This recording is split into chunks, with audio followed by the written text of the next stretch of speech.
I spent 3 summers as a camp counselor before this happened, so I wasn't new to the job.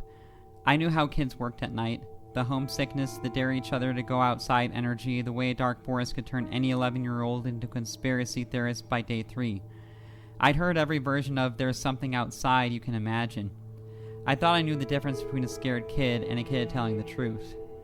The camp was a sprawling property in the northern woods, the kind of place that looked beautiful in the daytime and felt entirely different after the sun went down.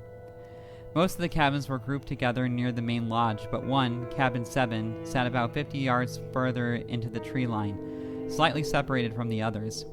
It was one of the oldest structures on the property, wood dark from decades of weather, a single porch light that flickered if the generator had a bad night. The first complaint came during my second week. One of the girls in Cabin 7 came to me after lights out and said someone had been walking around outside the cabin. Slow footsteps, she said, circling the building, stopping at the window on the far side. I walked the perimeter with a flashlight, found nothing, and told her it was probably a raccoon and to go back to sleep. 3 nights later, 2 more kids said the same thing.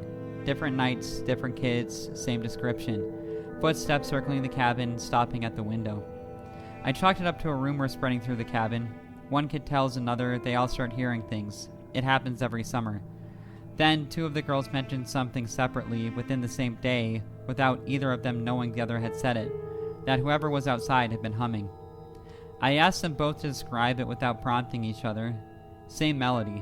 Low, slow, the kind of tune that sounds like something you have remembered from a long time ago but can't place. Neither of them could name it. They just knew it was the same thing, both times, outside the same window. That detail I couldn't explain away. I started sleeping in Cabin 7 that night. I told the girls it was a routine council rotation. It wasn't. The first 2 nights, nothing. I started to think I'd spooked myself over a coincidence. The 3rd night, I woke up at 2 a.m. to footsteps in the mud outside. Slow, deliberate, moving around the perimeter of the cabin. I lay completely still and listened to them make the circuit. Front, side, back, other side. And stop at the window closest to where I was sleeping. I didn't move. I didn't breathe louder than I had to. Then I heard it. Low, barely audible, coming from just outside the glass. The same slow melody the girls had described. I couldn't make out any words, just the tune, hummed quietly and steadily like whoever was doing it wasn't trying to be heard and wasn't trying to hide. Like it was just something they did. It stopped after maybe 2 minutes. The footsteps moved away toward the tree line, and then there was nothing but the usual night sounds. I didn't sleep again until dawn. 4 nights later, I woke up to silence. Complete silence. No crickets, no wind, nothing. I sat up and looked toward the cabin door. It was open. Standing just inside the doorway, half in shadow, was a figure. Tall, arms at its sides, facing my bunk. Not moving, not making a sound. Just standing there in the dark looking at me the way you'd look at something you'd been waiting a long time to see. I stared back. I don't know for how long. My whole body had gone cold and completely rigid, and I couldn't have moved if I'd wanted to. Then, slowly, it stepped backward. 1 step, then another, until the doorway was empty and the darkness outside was just darkness again. I say it because it didn't seem quite fully human either.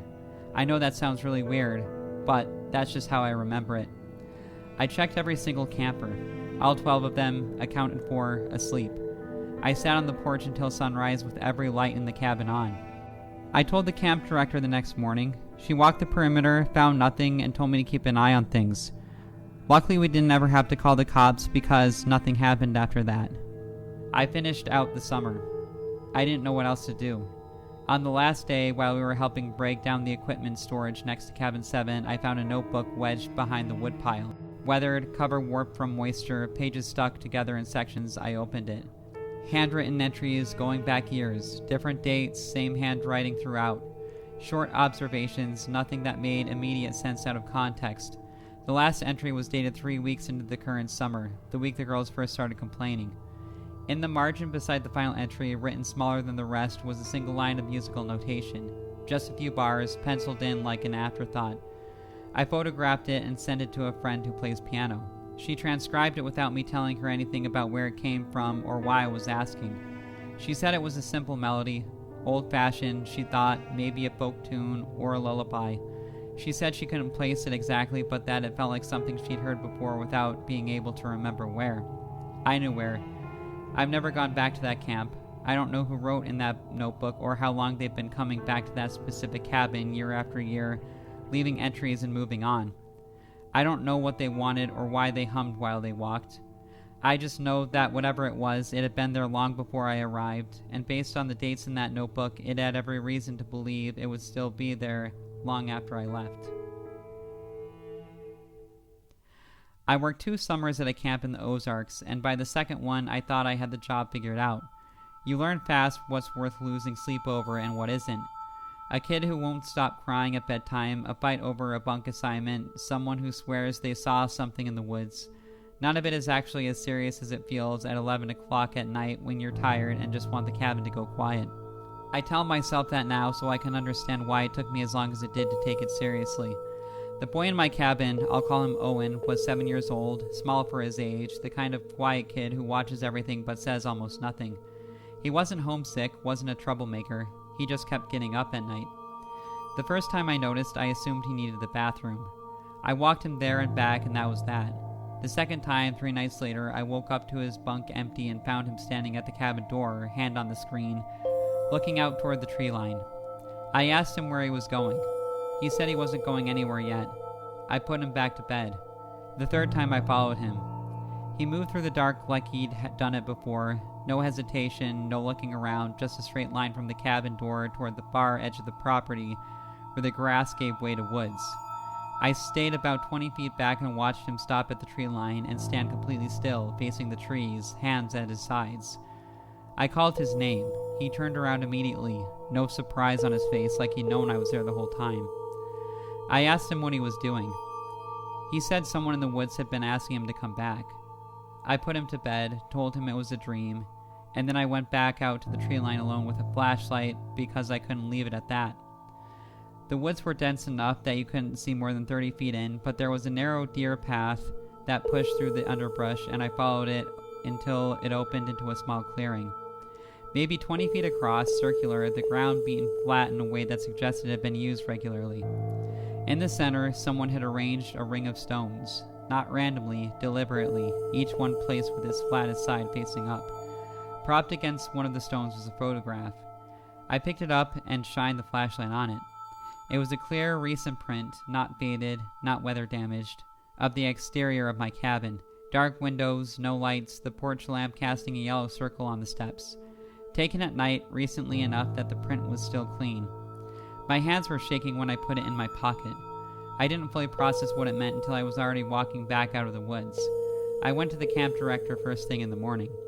She called the police. 2 officers came out and searched the tree line and the clearing that afternoon. They found the clearing. The stones were still there, rearranged into a different pattern overnight. The first photograph was gone. In its place was a second one. I'm in it, standing in that clearing, holding the first photograph, looking down at it. Shot from somewhere behind me and slightly to my left, close enough that you can see the expression on my face. I'm looking at the photo of the cabin and I have no idea anyone is behind me. Someone was standing in those trees while I was standing in that clearing alone in the dark, and I never heard them, never felt them, never knew they were there until I was looking at proof of it the next morning. The police kept both photographs as evidence. They searched the surrounding woods for 2 days and found nothing. No campsite, no footprints beyond the clearing, no explanation for how the second photograph had been printed and placed there overnight. Owen left the camp 2 days later. His parents pulled him out without giving a reason, which the director said was their right. I never found out what he'd actually seen or heard at that tree line, or how many times he'd gone out there before I noticed. I finished the summer. I don't know why, honestly. Some version of not wanting whatever was out there to think it had won.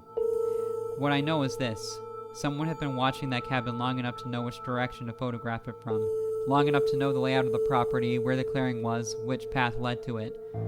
And they were still out there the night I went in alone, standing close enough to frame the shot, and patient enough to wait until I was looking the other way. I think about that part more than anything else. Not what they wanted, just how long they've been watching, lurking in the shadows in the trees,